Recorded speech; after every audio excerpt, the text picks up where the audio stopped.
seorang pemimpin yang ada di dalam Al-Quran dan ada di dalam Sunnah. Mereka memilih pemimpin bukan pemimpin yang amanah, tapi mereka milih karena mereka telah mendapatkan unsayunnya dari pemimpin tersebut. Jadi NPWP nomor pokok wajib pajak itu pada saat pemilu kada oleh hati-hati yang sakit ini merubah menjadi nomor piro wani piro.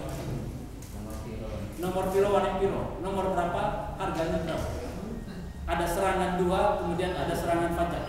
Satu serangan fajar berdua atau serangan 2. Itulah orang-orang yang masuk di TPS akhirnya memilih pemimpin yang tidak amanah, memilih pemimpin yang mabuk, memilih pemimpin yang bodoh, dan disuruh untuk mengatur masyarakat.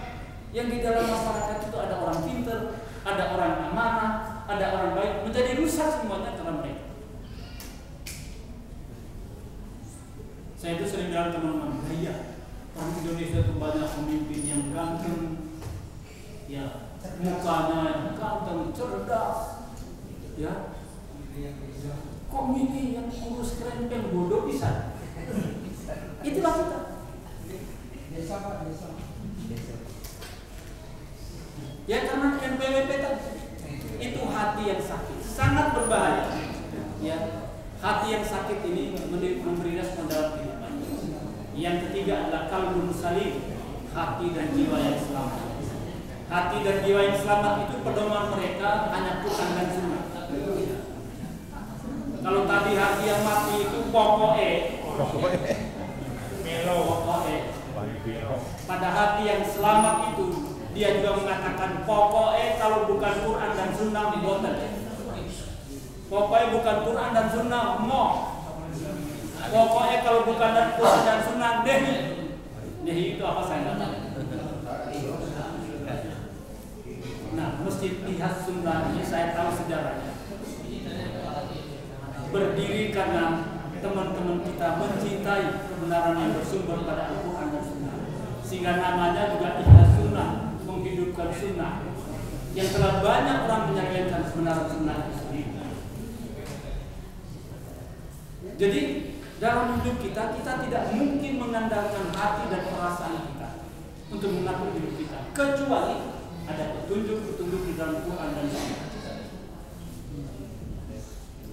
Kemudian ketiga, sesungguhnya keberadaan manusia itu merupakan potongan yang terkecil dari bagian kebesaran Allah yang begitu luas wilayah kekuasaan, sehingga hidup kita ini suka atau tidak suka menjadi bagian dan menyatu dengan Allah, yang oleh ulama tasawuf itu kalau di Jawa itu mereka sering mengartikan manunggalin kaurolan gusti, bagaimana menyatunya saya dengan Tuhan.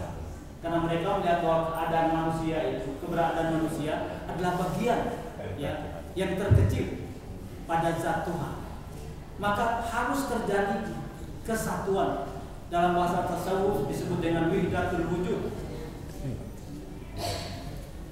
Nah, ketika kita berbicara tentang tasawuf, maka yang terjadi ramai di kalangan masyarakat adalah ilmu ma'rifat.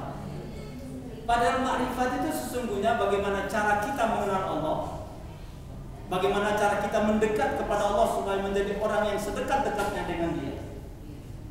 Dan simpulnya cuma sederhana. Lakukan saja apa yang diperintahkan oleh Allah dan tinggalkan apa saja yang dilarang oleh Allah. Imtithali bi awamirihi wa jitinabi nawahi. Sederhana.